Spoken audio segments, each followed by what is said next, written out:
Cricket দুনিয়ার সবচেয়ে আলিশান ঘরোয়া লিগ আইপিএল খেলার দ্বার প্রান্তে রিশাদ হোসাইন ও তাওহিদ হৃদয় ভারতের বিপক্ষে গুরুত্বপূর্ণ ম্যাচে গুরুত্বপূর্ণ ইনিংস খেলতে পারলেই জুটবে আইপিএল খেলা টিকিট।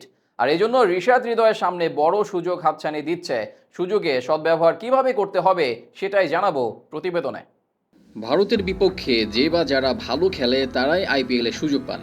স্পষ্ট করে বললে বিদেশের মাটিতে কিংবা বিগ ইভেন্টে ভারতে ভালো ক্রিকেট খেললে তাদেরকেই আইপিএলের দলগুলো নেয়ার জন্য কাড়াকাড়ি করে, যেমনটা হয়েছিল 2016 ও 2023 সালে। 2016 সালের আইপিএল এর আগে 2015 সালে ভারত দল বাংলাদেশে সফর করেছিল, আর সেবার মুস্তাফিজের কাটারে বুঁদ হয়ে ফিরে গিয়েছিল ভারত দল। মুস্তার কাছে নাকানে চুবানি খেয়ে ভারত দল ফিরে গেলেও আইপিএল এর দলগুলো চোখ কচলাতে কচলাতে মুস্তাফিজের দিকেই চেয়েছিল। আইপিএল মৌসুম আসতে না আসতেই ফিজকে টেনে নিয়েছিল সানরাইজার্স হায়দ্রাবাদ। একই ঘটনা ঘটেছিল লিটন দাসের ক্ষেত্রে। 2022 টি-20 বিশ্বকাপে ভারতের বিপক্ষে ভালো করার পরই 2023 আইপিএলে ডাক পড়েছিল তার। আর এতে স্পষ্ট হয় যারা ভারতের বিপক্ষে ভালো করে তারাই আইপিএলে খেলেন। আর এখানেই সুযোগ উকি দিচ্ছে রিশাদ হোসাইন আর তাওহিদ হৃদয়ের জন্য। ভারতের বিপক্ষে 3 ম্যাচের টি-20 সিরিজে নিশ্চিতভাবে থাকবেন রিশাদ হৃদয়। আর সেই সুযোগে ভারতের বিপক্ষে ফায়ারিং কোনো ইনিংস খেলতে পারেন তাহলেই আইপিএলের নজরে পড়ে যাবেন। এমনিতেও রিশাদ হোসাইন বর্তমানে বিগ ব্যাশ, জিম আফ্রো সহ একাধিক লিগে ডাক পেয়ে গেছেন।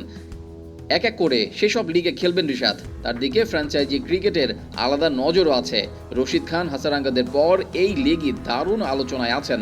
তাই আইপিএলে খেলার জন্য ভারতের বিপক্ষে বল কিংবা ব্যাট হাতে ভালো নজর কাটতে পারলে আইপিএল নিলামের অংশ হতে পারেন তিনি। আর এজন্য ভারতের বিপক্ষে 3 ম্যাচের সিরিজ পড়ে আছে।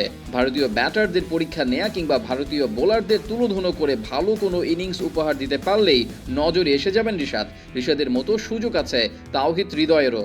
এই ব্যাটার টি-20 ক্রিকেটের জন্য আদর্শ ব্যাটার। ভালো পিচে বোলারদের শাসন করতে পারেন। তাই ভারতের বিপক্ষে ভারতের সেরা কোনো বোলারের বিপক্ষে যদি ভালো ইনিংস খেলতে পারেন যা দলের জন্য ইম্প্যাক্টও ফেলতে পারে, তাহলেই আইপিএলের নিলাম বোর্ড তাকে নিয়েও কাড়াকাড়ি করতে পারে। আর এজন্য ভারতের বিপক্ষে ভালো ইনিংস খেলা জরুরি, যেমনটা 23 বিশ্বকাপে করেছিলেন মিচেল স্টার্ক। ফাইনাল ম্যাচে ভারতকে চুপ করিয়ে দিয়ে প্রায় 25 কোটি ভারতীয় রুপি পেয়ে আইপিএলের সর্বোচ্চ দামি ক্রিকেটার হয়েছিলেন। আর এজন্য আগে নিশ্চিত করেছিলেন ভারতের মাটিতে ভারতকে শাসানো। হৃদয়, রিশাদ যদি সেম কাজটি করতে পারেন তাহলে তারাও পেতে পারেন চড়া দাম।